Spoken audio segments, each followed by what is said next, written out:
प्यारे विद्यार्थियों नमस्कार। स्वागत है आप सभी का आपके अपने चैनल गोल्डन पाठशाला में। दोस्तों, national means cum merit scholarship exam 2024-25 के लिए आज की इस वीडियो में महाराष्ट्र NMS एग्ज़ाम 2023-24 का रियल पेपर सॉल्व करेंगे। प्यारे विद्यार्थियों, ये प्रश्न पत्र आपकी परीक्षा की दृष्टि से बेहद महत्वपूर्ण है। आप सभी लोग वीडियो को लास्ट तक ज़रूर देखिएगा। प्यारे विद्यार्थियों, पिछले वर्षों के पेपर से सेम टू सेम प्रश्न पूछे जाते हैं, तो आप सभी लोग जितने भी प्रीवियस ईयर क्वेश्चन पेपर उपलब्ध हैं सभी प्रश्न पत्रों को अच्छे से पढ़ लीजिए। अगर आप 2020 से लेकर के 23 तक 3 प्रश्न पत्र आप अच्छे से पढ़ लेंगे तो ये मान के चलिए आपका 50 से 60% सेम प्रश्न आने वाले हैं। तो वीडियो को लास्ट तक देखिएगा। चैनल पर नए हो तो चैनल को सब्सक्राइब कर लीजिए और वीडियो को अपने दोस्तों के साथ शेयर कर दीजिए। तो आइए बच्चों, देखते हैं जो फ्रंट पेज होगा पेपर का सेम इसी प्रकार से होगा। ये स्लैब पेपर का है और बुकलेट आपकी कुछ इस प्रकार से आती है। यहाँ पर आपको सेंटर कोड यहाँ पर डालना होता है और अपना जो सीट नंबर है अर्थात जो रोल नंबर आपको मिलेगा यहाँ पर आपको फिल कर लेना है। इसके बाद देखते हैं, लिखा हुआ है ये आपकी 2023 का पेपर है, तो ये आपकी डेट थी 24 दिसंबर 2023 को पेपर हुआ था और सेम इसी प्रकार से बच्चों प्रश्न पत्र आएगा। परीक्षार्थियों के लिए कुछ निर्देश हैं, यहाँ पर आप पढ़ सकते हो। बाकी यहाँ पर देखो दिखाया गया है किस प्रकार से अपना बैठक क्रमांक यानी रोल नंबर यहाँ पर आप भरेंगे और संकेतांक जो आपका सेंटर कोड है इस प्रकार से आप भर लीजिएगा। जो निर्देश हैं आप यहीं पर पढ़ लीजिए ताकि परीक्षा हाल में आपको पढ़ने की आवश्यकता ना पड़े। तो बच्चों, आज की इस वीडियो में हम विज्ञान के प्रश्नों को सॉल्व करेंगे। तो आइए बच्चों देखते हैं। विज्ञान का पहला प्रश्न आपकी स्क्रीन पर दिया गया है। प्रश्न कहता है कि 2 वोल्ट विभवांतर के 5 विद्युत सेल श्रेणी क्रम में संयुक्त करने पर तैयार बैटरी का कुल विभवांतर कितना होगा। यहाँ पर ऑप्शन दिए गए हैं 2 वोल्ट, 5 वोल्ट, 10 वोल्ट या 7 वोल्ट। तो यहाँ पर देखो विभवांतर ज्ञात करना है और 5 विद्युत सेल श्रेणी क्रम में संयुक्त किए गए हैं। तो जब भी श्रेणी क्रम में आपका दिया हो तो जितने भी आपके विद्युत सेल हैं उनको आप जोड़ दीजिए। 2 वोल्ट के हैं और 5 हैं तो 5 बार 2 को आप जोड़ देंगे तो आपका हो जाएगा 10 वोल्ट, है ना। तो ऑप्शन इसका सही आंसर हो जाएगा तीसरा वाला, 10 वोल्ट आपका राइट आंसर इसमें आ जाएगा। दूसरा प्रश्न है, सूर्य के केंद्र भाग में होने वाली नाभिकीय संलयन में कौन से तत्व के नाभिकों का संलयन होता है। हाइड्रोजन, हीलियम, ऑक्सीजन या नाइट्रोजन। तो इसका बच्चों सही आंसर है ऑप्शन नंबर फर्स्ट, हाइड्रोजन का। क्वेश्चन नंबर 3 है, ध्वनि तरंग की आवृत्ति 1 हर्ट्ज है अर्थात होते हैं। तो यहाँ पर ऑप्शन दिया गया है 1 सेकेंड में 10 कंपन, 1 सेकेंड में 1 कंपन। तो डायरेक्ट परिभाषा आपसे पूछी गई है।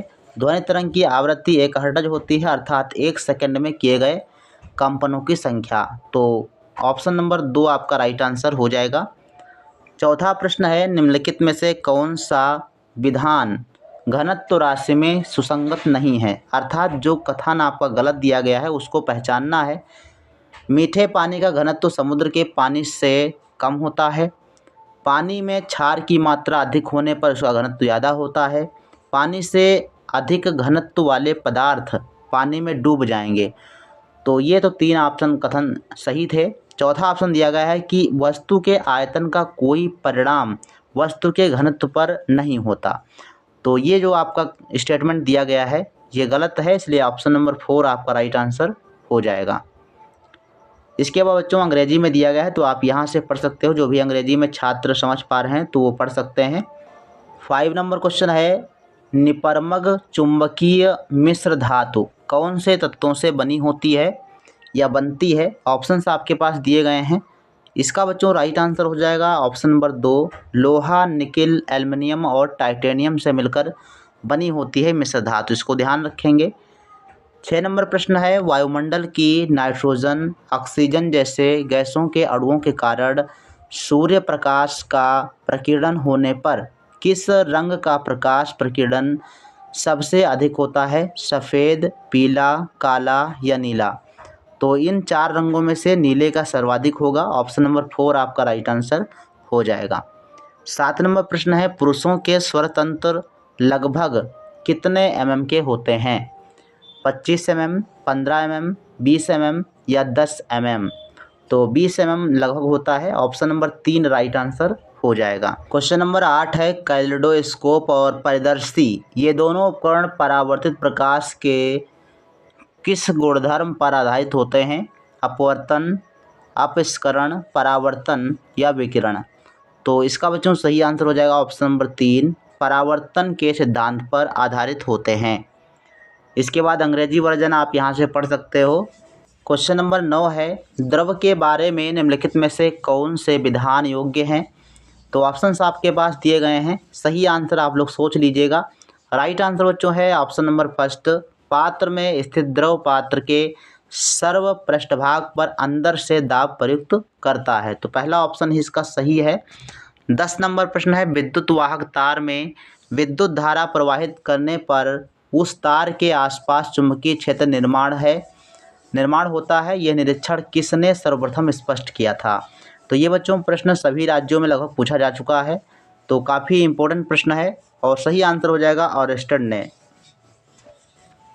क्वेश्चन नंबर 11 है 1 कैलोरी ऊष्मा बराबर होती है, तो 1 कैलोरी कितने जूल के बराबर होती है? ऑप्शन नंबर इसका फर्स्ट सही है, 4.18 जूल के बराबर होती है 1 कैलोरी ऊष्मा। 12 नंबर प्रश्न है भारतीय वैज्ञानिकों ने आने वाले समय के लिए कौन से तत्व से समस्थानिक के निर्माण पर आधारित परमाणु भट्टियों की योजना विकसित की है? तो इसमें बच्चों सही आंसर हो जाएगा 12 नंबर में ऑप्शन नंबर 3 थोरियम 232 और यूरेनियम 233। तो इसका जो नंबर है वो ध्यान रखेंगे, थोरियम 232 और यूरेनियम 233 का जो है उपयोग किया जाने वाला है। इसके बाद अंग्रेजी वर्जन है, आप इसको पढ़ सकते हैं। क्वेश्चन नंबर 13 है कार्बन डाइऑक्साइड यौगिक में कार्बन और ऑक्सीजन की संयोजकता अनुक्रमानुसार कितनी है? तो कार्बन डाइऑक्साइड CO2 में संयोजकता पूछ रहा है कार्बन और ऑक्सीजन की, तो इसका सही आंसर है ऑप्शन नंबर 3 कार्बन की 4 संयोजकता होती है और ऑक्सीजन की 2। तो ऑप्शन नंबर 3 आपका राइट आंसर हो जाएगा। 14 नंबर प्रश्न है निम्नलिखित में से गलत विधान कौन सा है? जो गलत कथन है उसको चुनना है।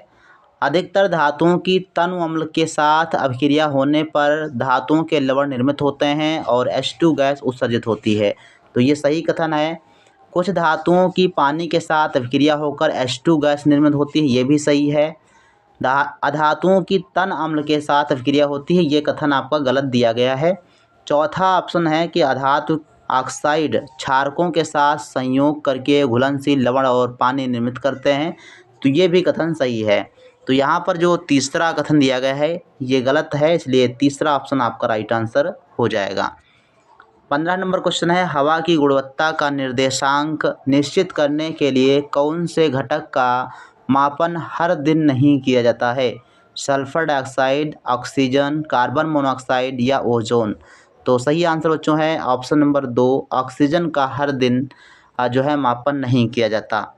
16 नंबर प्रश्न है निम्नलिखित सूचक और उसके अम्लीय और क्षारीय द्रव्यमय रंग में अयोग्य पर्याय बताइए, अर्थात जो कथन आपका गलत दिया गया है उसको देखना है। तो यहाँ पर जो सी ऑप्शन दिया गया है मिथिल ऑरेंज में जो है मिथिल ऑरेंज अम्ल में गुलाबी और क्षार में पीला रंग देता है, ये आपका गलत है, इसलिए तीसरा ऑप्शन आपका सही आंसर हो जाएगा।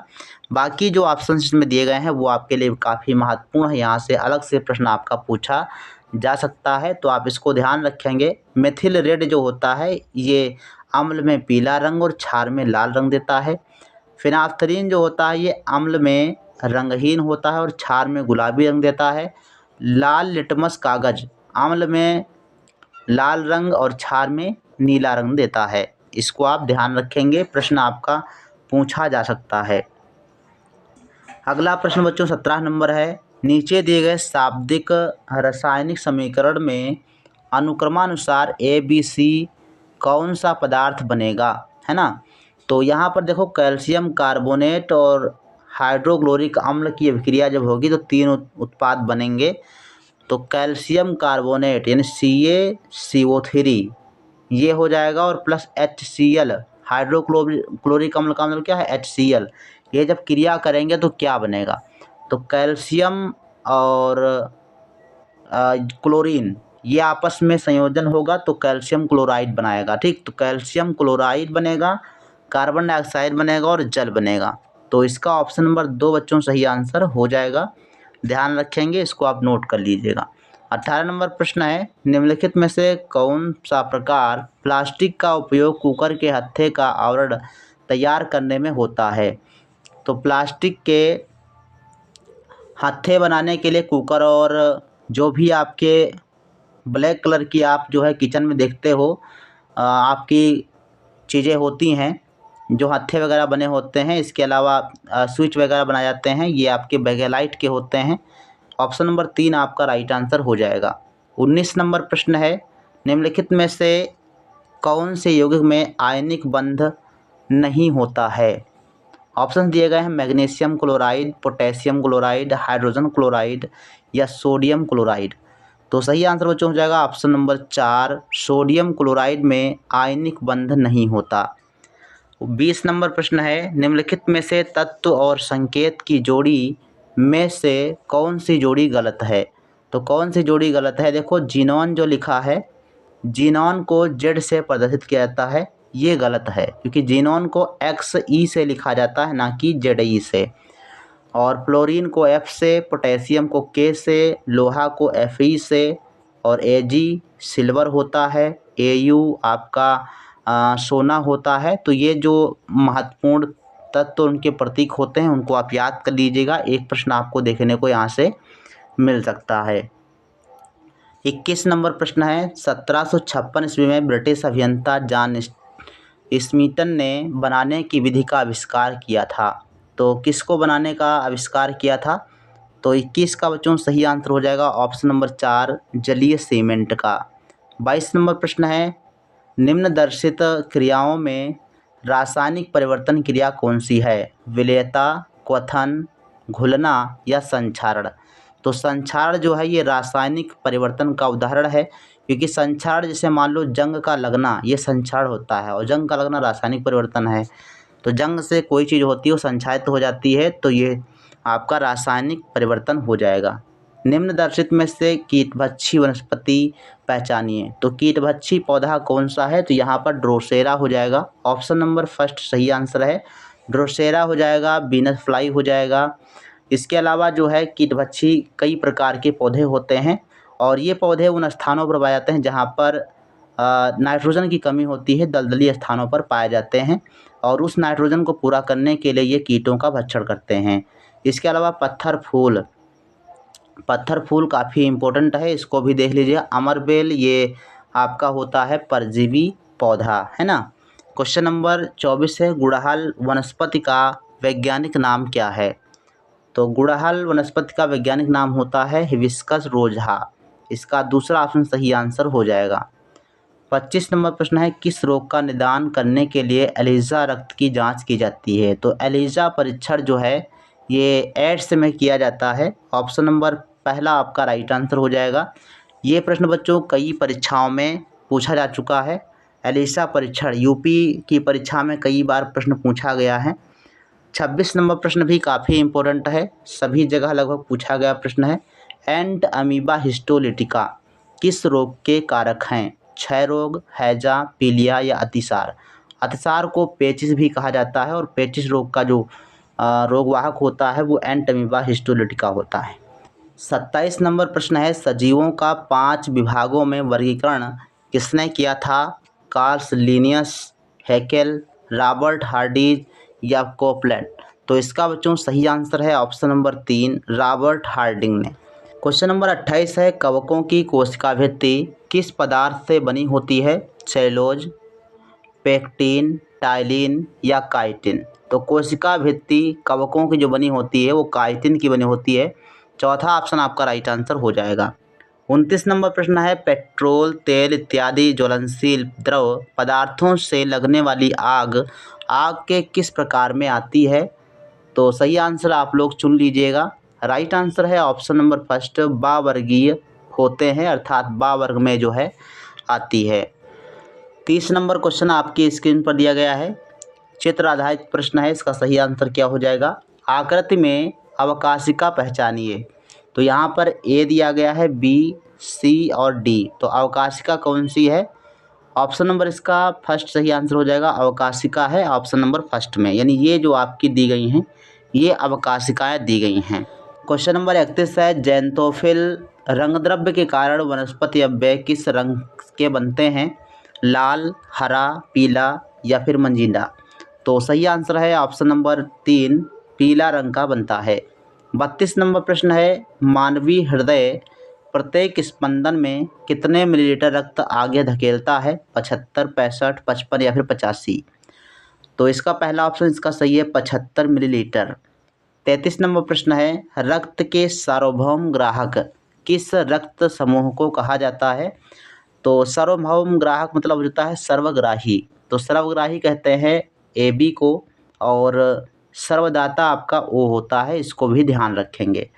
34 नंबर जो प्रश्न बच्चों आपका दिया गया है, रणथंभौर अभयारण्य कौन से पक्षी के कारण प्रसिद्ध है? जलाशय के किनारे रहने वाले पक्षी, एशियाई शेर, हाथी या पट्टे वाला बाघ। तो 34 का बच्चों सही आंसर है ऑप्शन नंबर 4, पट्टे वाला बाघ। जिन्होंने चौथा ऑप्शन टिक किया है उनका राइट आंसर है। 35 नंबर प्रश्न है, रक्त जमने की क्रिया में भाग लेने वाली रक्त कणिका कौन सी है? लाल रक्त कणिका, रक्त पट्टिका, श्वेत कणिका या फिर रक्त द्रव। तो इसमें आपका हो जाएगा रक्त पट्टिका, जिसे प्लेटलेट्स भी कहा जाता है। तो 35 का दूसरा ऑप्शन सही आंसर हो जाएगा। तो ये बच्चों आपके रहे विज्ञान के 35 प्रश्न, और इन 35 प्रश्नों में से आपके कितने क्वेश्चन सही हुए हैं आप लोग कमेंट सेक्शन में ज़रूर लिखिएगा। और इसी प्रकार से प्रीवियस ईयर क्वेश्चन पेपर्स पढ़ने के लिए हमारे चैनल को सब्सक्राइब कर लीजिए। और इसके अलावा हमने जो भी यूपी और मध्य प्रदेश के लिए बच्चों पढ़ाया हुआ है उसको आप ज़रूर देखिए। विज्ञान के सेम इसी टाइप के प्रश्न हमने बहुत सारे प्रैक्टिस सेट और मॉडल पेपर के माध्यम से पढ़ाए हुए हैं। यदि आप उनको पढ़ लेंगे तो 100% आपको कोई सफलता से रोक नहीं सकता है। आप सभी लोग जो है गणित, विज्ञान, सामाजिक विज्ञान के प्रश्नों को ज़रूर प्रैक्टिस कीजिए।